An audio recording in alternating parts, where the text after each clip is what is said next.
गौरी देवी राजकीय महिला महाविद्यालय अलवर में मैं डॉक्टर वीएन पांडे बीएससी भाग तृतीय प्राणी शास्त्र की कक्षा का स्वागत करता हूं। बच्चों, अब हम पढ़ेंगे इकोलॉजी ऑफ नेचुरल रिसोर्सेज, जिसको कहते हैं रिसोर्स इकोलॉजी। रिसोर्स इकोलॉजी के अंतर्गत हम कुछ संसाधनों के बारे में पढ़ेंगे, उनका वर्तमान स्थिति क्या है और भविष्य में क्या संभावनाएं हैं, इसकी चर्चा हम करेंगे। बच्चों, प्रकृति ने हमें जो भी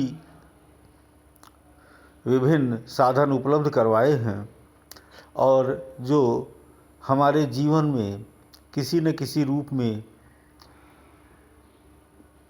उपयोग में लिए जाते हैं, वो सभी रिसोर्सेज कहलाते हैं।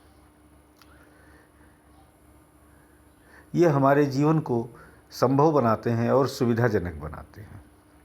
रिसोर्सेज को दो भागों में बांटा गया है, दो कैटेगरीज में रखा जाता है।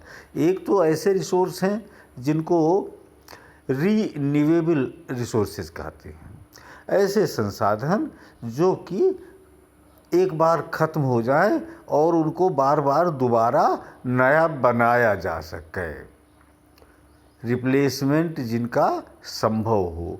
ये भी ध्यान देने की बात है कि ये रिप्लेसमेंट एक समय सीमा में संभव हो, ऐसा नहीं कि 10 लाख साल में कोई चीज़ दोबारा बन जाए।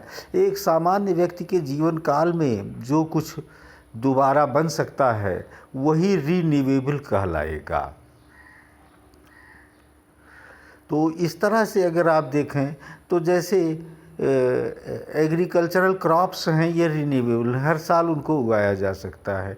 जंगल हैं, वो भी रीन्यूएबल हैं, एक व्यक्ति अपने जीवन काल में जंगल भी उगा सकता है। जल आप देखेंगे रीन्यूएबल है, अपने आप इसका वाष्प बनता है, बादल बनते हैं, बरसता है। लेकिन कोयला कहें या पेट्रोलियम प्रोडक्ट कहें या गोल्ड या सिल्वर जैसी धातुओं की बात करें या लोहा जैसी धातु की बात करें, तो ये रीन्यूएबल नहीं कहे जा सकेंगे। क्यों? क्योंकि यद्यपि बनते ये प्रकृति में ही है, स्वतः बनते हैं, लेकिन इनके बनने की जो प्रक्रिया है वो लाखों करोड़ों वर्ष ले लेती है, तो वो रीन्यूएबल नहीं है। क्योंकि सामान्य मानव जीवन के लिए लाखों करोड़ों वर्ष बहुत अधिक हो जाता है, तो ये रीन्यूएबल नहीं कहलाएगा।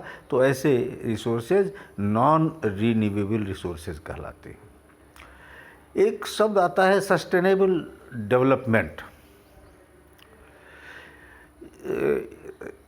देखिए, जो भी जीव है धरती पर, हर जीव को किसी न किसी रूप में संसाधन की आवश्यकता पड़ती है। उसी संसाधनों के आधार पर सभी जीव जीवित रहते हैं। अगर संसाधनों का इस तरह से उपयोग किया जाए, इस तरह की नीतियाँ हो, इस तरह का तंत्र हो कि संसाधनों का इस तरह से उपयोग हो कि ना संसाधन समाप्त हो और ना ही उनकी गुणवत्ता खराब होने पावे, अर्थात संसाधन पीढ़ी दर पीढ़ी लगातार उपलब्ध रहते रहें, इस प्रकार के डेवलपमेंट को सस्टेनेबल डेवलपमेंट कहते हैं। इसमें संसाधनों का क्षरण नहीं होता, संसाधन पोल्यूटेड भी नहीं होते हैं। लेकिन अगर इस अर्थ में देखें तो आज का जो मानवीय इकोनॉमी मॉडल है, मनुष्य का जो वर्तमान अर्थव्यवस्था है, वो नॉन सस्टेनेबल है।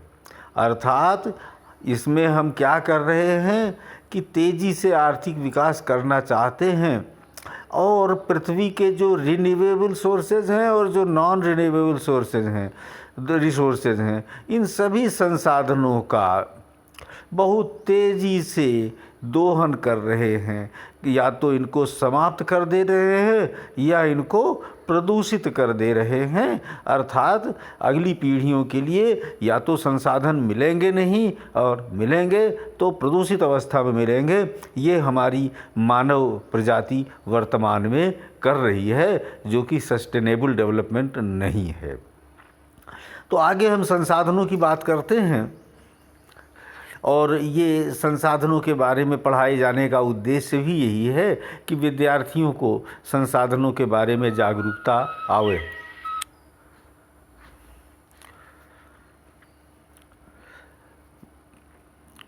तो आज हम करेंगे जल संसाधन की बात, वाटर रिसोर्सेज।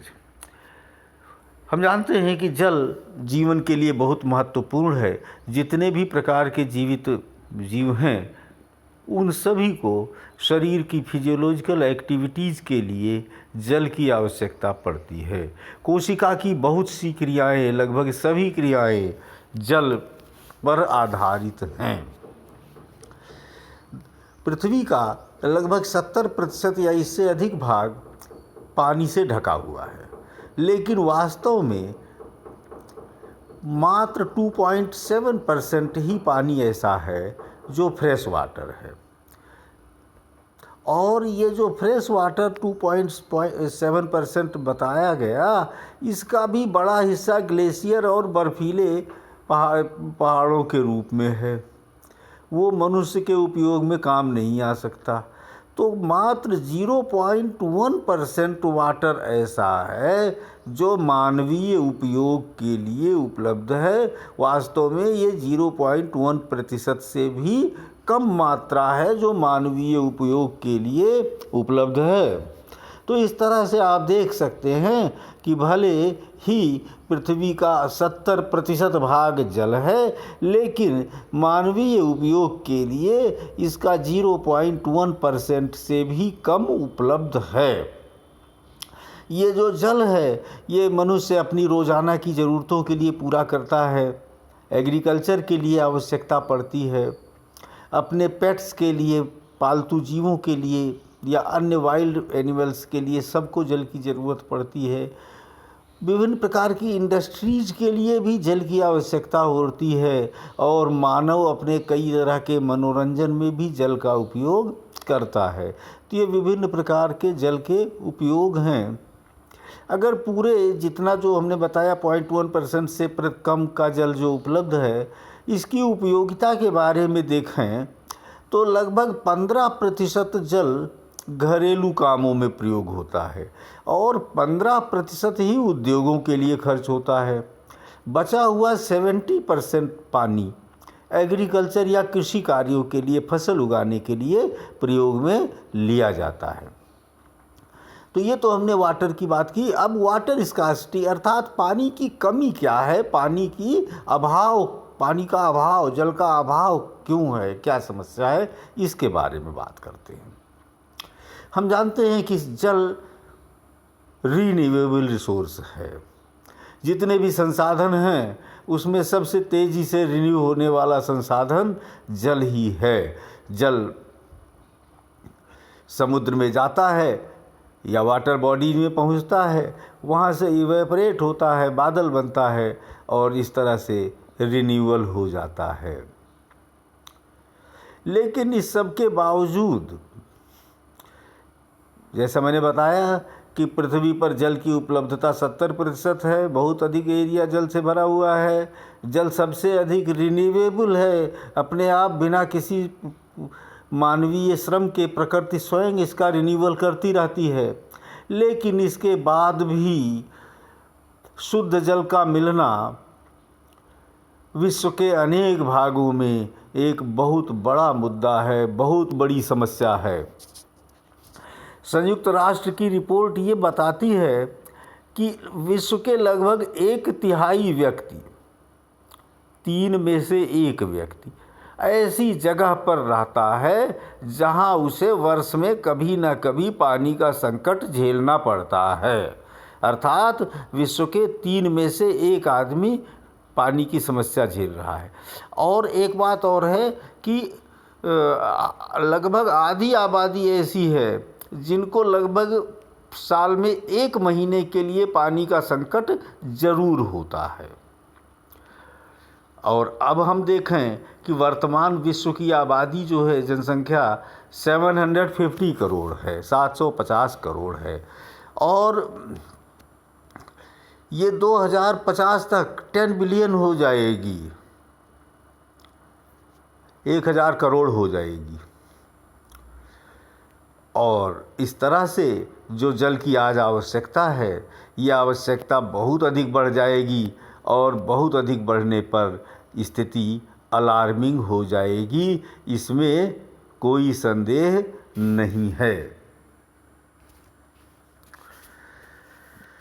तो जल की कमी के कारण क्या हैं, इनकी बात करते हैं। सबसे पहला कारण है एक्सेसिव डिमांड। जल की बहुत अधिक आवश्यकता जो है वो जल की कमी का सबसे बड़ा कारण है। एक हमारी पॉपुलेशन बहुत अधिक हो गई है, वी आर ओवर पॉपुलेटेड, और जितनी अधिक पॉपुलेशन उतना ही अधिक पानी की आवश्यकता। तो अधिक पॉपुलेशन के कारण हमारी आवश्यकताएं बहुत अधिक हो चुकी हैं।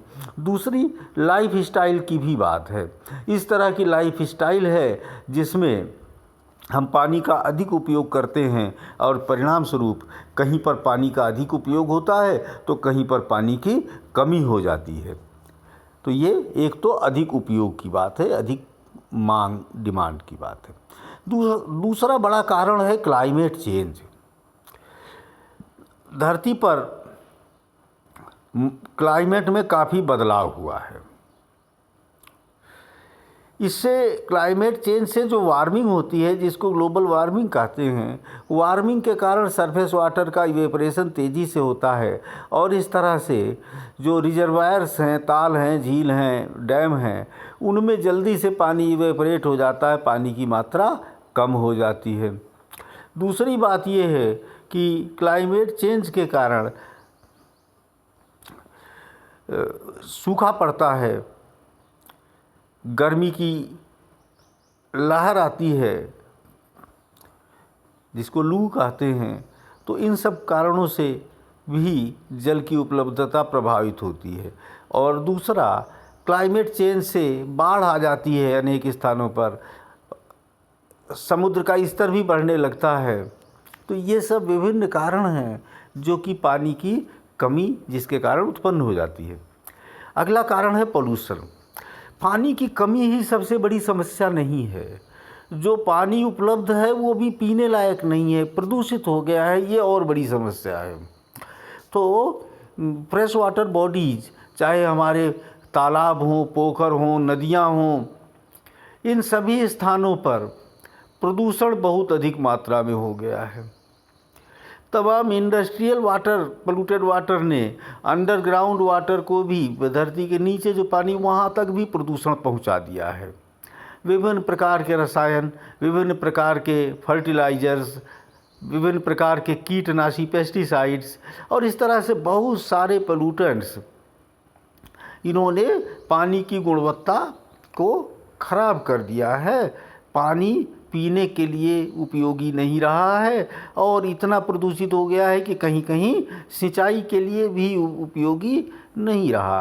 तो ये कारण पोल्यूशन है, जिसके कारण जो पानी है वो भी उपयोग लायक नहीं रह जाता। अगला कारण है डिफॉरेस्टेशन। वन बहुत महत्वपूर्ण भूमिका निभाते हैं वाटर साइकिल में, जल चक्र में।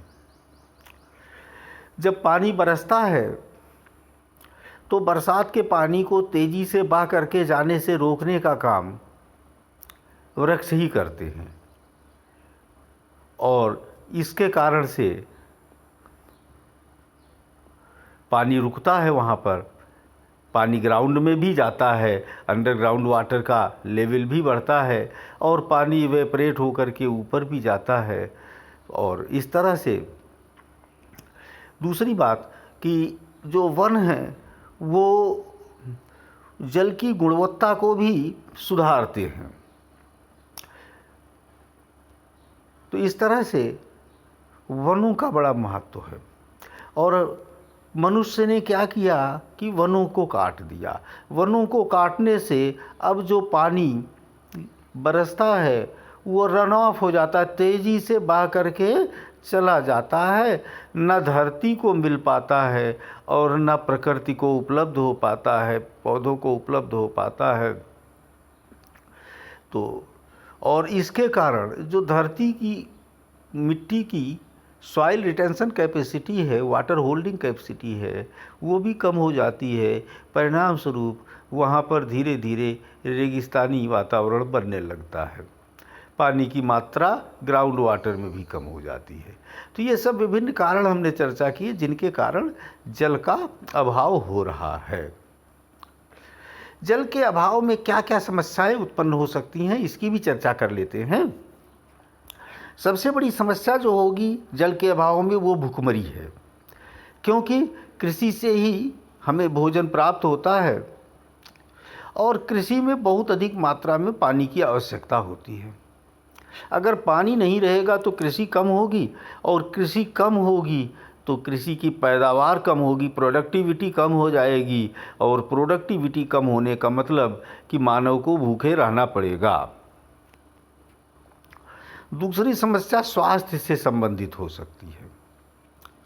अगर पानी कंटामिनेटेड है, जैसा मैंने ऊपर बताया कि विभिन्न प्रकार के पोल्यूटेंट्स हैं जो पानी को प्रदूषित कर रहे हैं, अगर पानी प्रदूषित है या पानी में विभिन्न प्रकार के बैक्टीरिया या प्रोटोजोन या इस प्रकार के रोगों के कीटाणु उपलब्ध हैं, तो ये पानी स्वास्थ्य के लिए गंभीर समस्या उत्पन्न कर सकता है। इससे विभिन्न प्रकार की बीमारियां भी उत्पन्न हो सकती हैं। तो इस तरह से पानी का जो प्रदूषित होना ये बीमारियों का कारण बनेगा। दूसरा, पानी की कमी होने के कारण जो स्वच्छता का काम है वो भी प्रभावित होता है, क्योंकि स्वच्छता में भी पानी की आवश्यकता होती है, साफ़ सफाई भी पानी से होता है। तो पानी की कमी से साफ़ सफाई कम हो पाएगा और ये भी बीमारियां बढ़ने का कारण बन सकता है। तो इस तरह से पानी की कमी या पानी का प्रदूषण हेल्थ प्रॉब्लम्स भी लाता है। तीसरा कारण है habitat loss and destruction to ecosystem. पानी की कमी से अनेक वन्य जीव तथा वन ये भी प्रभावित होंगे। वेटलैंड्स अर्थात तालाब, झीलें आदि भी सूख जाएंगे, वो भी कम हो जाएंगे। और इसका परिणाम क्या होगा कि जो वन नष्ट हुए, वहाँ का वन में रहने वाला जो जीव समुदाय है वो भी साथ में नष्ट हो जाएगा। अगर झील या तालाब ख़त्म हुआ तो झील और तालाब का जीव समुदाय भी नष्ट हो जाएगा। तो इस तरह से वाइल्ड लाइफ को बहुत नुकसान होगा, फॉरेस्ट को नुकसान होगा, प्लांट्स को नुकसान होगा, और यहाँ तक कि डिजर्टिफिकेशन भी हो सकता है, वो स्थल मरुभूमि में बदल जाएगा। तो इस तरह से इकोसिस्टम को गंभीर नुकसान और विभिन्न प्रकार के जीवों के आवास को नुकसान। चौथा प्रभाव जो पड़ेगा वो हमारी क्वालिटी ऑफ लाइफ पे पड़ेगा। जितने भी उद्योग हैं अधिकांश में पानी की आवश्यकता पड़ती है, और अगर पानी कम रहेगा, पानी नहीं रहेगा तो उद्योग नहीं चलेंगे। उद्योगों के नहीं चलने से हमारी दैनिक आवश्यकता की बहुत सी वस्तुओं का निर्माण नहीं हो पाएगा, और जो कुछ हमें सुविधाजनक जीवन प्राप्त हो रहा है इसमें असुविधा उत्पन्न हो जाएगी। साथ ही साथ हमें मनोरंजन में भी वाइल्ड लाइफ और वाटर बॉडीज़ का बहुत महत्व है। पिकनिक के लिए भी हम फॉरेस्ट में या इस तरह के स्थानों पर जाते हैं जहाँ वाइल्ड लाइफ हो। फॉरेस्ट और वाइल्ड लाइफ नहीं होने से हमारा मनोरंजन का साधन भी समाप्त हो जाएगा। और वाटर बॉडीज़ का भी बहुत महत्वपूर्ण है। हम बोटिंग करने जाते हैं, हम स्विमिंग करना चाहते हैं, तो इन गतिविधियों पर भी प्रभाव पड़ेगा। तो स्पोर्ट्स और एंटरटेनमेंट ये भी प्रभावित होंगे। तो ये प्रभाव की बात की समाधान क्या है? सबसे आवश्यक समाधान है कि ग्राउंड वाटर को रिचार्ज किया जाए। ऐसे तरीके अपनाए जाएं जिससे कि जो पानी बरसता है वो बरसात का पानी स्टोर किया जा सके वाटर सेट्स में, तालाबों में, झीलों में आदि में, और वो ग्राउंड वाटर को रिचार्ज करने के काम में आवे। दूसरी आवश्यकता है कि वाटर रीयूज़ किया जाए और वाटर ट्रीटमेंट के लिए इफ़ेक्टिव टेक्नोलॉजी प्रयोग में लिया जाए। रीयूज़ का मतलब ये है कि पानी को एक बार यूज़ किया, उसके बाद उसी पानी को अन्य कामों के लिए प्रयोग में ले लिया और फिर उसको अन्य कामों के लिए प्रयोग में ले लिया। तो इस तरह से सिटीज़ में ये किया जाना बहुत ही उपयोगी हो सकता है। स्कूल्स में, हॉस्पिटल्स में, इंडस्ट्रीज़ में, यहाँ जो भी पानी उपयोग में होता है उस पानी को उपयोग के बाद फिर से फ़िल्टर करके और उसको क्रॉप्स में और अन्य पौधों के लिए उपयोग में लिया जा सकता है, या अगर हाउस होल्ड में उपयोग में लिया जा सके तो लिया जा सकता है। इसको रीयूज एंड रिसाइकलिंग कहते हैं पानी के लिए। और एक जीरो लिक्विड डिस्चार्ज सिस्टम कहलाता है, अर्थात जितना भी पानी है उसका इतनी बार इतना उपयोग कर लो कि वेस्ट के रूप में पानी निकले ही नहीं, सब कुछ रीयूज़ कर लिया जाए। तो ये बहुत आवश्यक है, पानी का उचित उपयोग किया जाना। अगला कदम हो सकता है डिसैलिनेशन। डिसैलिनेशन का अर्थ है खारे पानी को मीठे पानी में बदलना। हम जानते हैं, जैसा मैंने बताया, 70% पानी है लेकिन इसमें 69% से ज़्यादा खारा पानी है। तो उस खारे पानी को मीठे पानी में अगर बदला जाता है तो ये पेयजल का संकट दूर कर सकता है। कई स्थानों पर ग्राउंड वाटर जो निकलता है वो भी खारा पानी होता है, तो वो भी अगर मीठे पानी में बदला जाए तो पानी का संकट दूर हो सकता है। लेकिन समस्या ये है कि इसकी टेक्नोलॉजी बहुत महंगी है। इसकी टेक्नोलॉजी अगर सुगम हो सके, इसकी तकनीक सस्ती हो सके तो ये बहुत ही उपयोगी तरीका हो सकता है। और अगली बात है वाटर मैनेजमेंट। जो भी जल उपलब्ध है उसका प्रबंधन किया जाए, ये भी बहुत ज़रूरी है। इस तरह की नीतियाँ बनाई जाएं कि हर जगह पानी का रीयूज होगा, कहीं पर पानी को वेस्ट नहीं किया जाएगा, जो वाटर रिसोर्स का है इसका उचित मैनेजमेंट किया जाएगा।